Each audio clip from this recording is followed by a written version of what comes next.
À quoi correspond l'excentricité d'une ellipse? Alors pour le voir, on va envisager l'ellipse qui a comme équation x carré sur a carré plus y carré sur b carré égale 1. A et B déterminent les dimensions du rectangle dans lequel est inscrite l'ellipse. Et on va supposer que A est strictement plus grand que B. Donc le grand axe 2A est horizontal, le petit axe 2B est vertical. Dans ce cas-là, l'excentricité est donnée par C sur A. Et C, c'est le nombre qui est construit à partir de A et B par le fait que C carré, c'est A carré moins B carré. Alors on va utiliser ces deux relations pour exprimer l'excentricité en fonction de A et B. On commence par élever celle-ci au carré, E carré égale C carré sur A carré. Comme ça, on peut remplacer C carré par A carré moins B carré. Et ensuite, on utilise le fait que A carré sur A carré, c'est 1, et puis il reste moins B carré sur A carré. On bascule ce terme-ci à gauche de égal, l'excentricité à droite, on passe à la racine carrée, et on obtient B sur A égale racine de 1 moins E carré. Une expression qui lie l'excentricité aux dimensions de l'ellipse. Alors, on va supposer que petit a est constant, les sommets S1 et S2 sont fixes. On pourrait faire le contraire, c'est un peu plus délicat à établir, mais on obtiendrait exactement les mêmes conclusions. Et donc ce qu'on va faire, c'est faire varier la valeur de l'excentricité et voir ce qui se passe avec petit b. Alors si l'excentricité diminue vers 0, puisque l'excentricité est comprise entre 0 et 1, elle peut se rapprocher de 0 ou bien grandir jusqu'à 1. On va voir ce qui se passe quand elle diminue vers 0. Si l'excentricité diminue, plus elle diminue, plus ce nombre-ci se rapproche de 1, et donc B sur A se rapproche de 1 aussi, et comme A est constant, B doit se rapprocher de A. Ça veut dire que les dimensions de l'ellipse se rapprochent des dimensions d'un cercle. L'ellipse se rapproche du cercle qui a comme rayon petit a.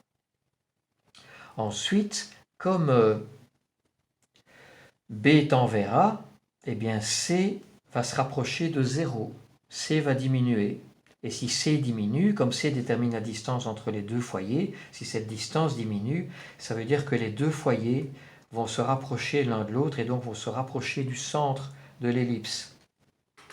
Et au niveau des directrices, si elles sont verticales ici, elles ne sont pas représentées sur le schéma, elles ont comme équation x égale plus ou moins a carré sur c, comme a est fixe, si c se rapproche de 0, ce nombre-ci se rapproche de l'infini, et donc les deux directrices, elles, vont s'éloigner du centre de l'ellipse.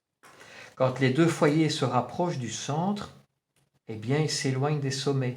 Et si les foyers s'éloignent des sommets, les directrices aussi, puisqu'il ne faut pas oublier qu'une ellipse est définie par le fait que si un point est dessus, la distance de ce point au foyer, c'est l'excentricité fois la distance de ce point à la directrice. Si on prend comme point 1 des sommets, eh bien ça montre que la distance d'un sommet au foyer et la distance de ce sommet à la directrice, si l'une grandit, l'autre aussi, si l'une diminue, l'autre aussi.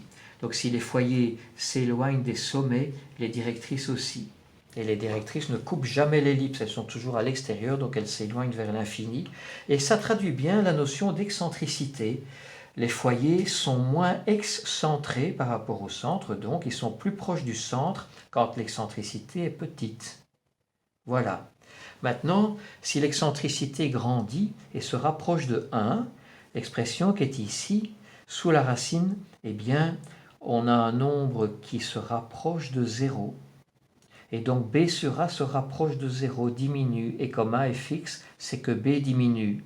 Donc quand l'excentricité grandit, A est fixe, B diminue, et donc l'ellipse s'aplatit de plus en plus sur l'axe focal. Alors si on regarde l'expression qui est là, si B se rapproche de 0, c'est que C se rapproche de A. Et comme C traduit la distance entre les deux foyers, la distance entre les deux foyers, 2C, se rapproche de 2A. Ça veut dire que les deux foyers se rapprochent des sommets. Et si les foyers se rapprochent des sommets, les directrices aussi. Et si les foyers se rapprochent des deux sommets, ils s'éloignent du centre, et de nouveau ça traduit bien la notion d'excentricité, ils sont plus excentrés. Quand l'excentricité est grande, les foyers sont plus excentrés, ils sont plus loin du centre. Voilà.